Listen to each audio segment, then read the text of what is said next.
د هر انسان په ازل کې په تقدیر کې خپل ځان او د الله جل جلاله وحدانیت دا ته وشي فرشته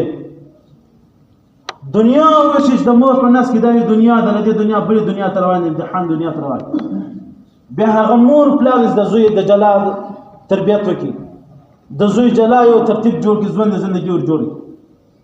بس بعض خلک له دین وسړي بعض په دین باندې راوړي داود علی نبینا علیه التسلیمات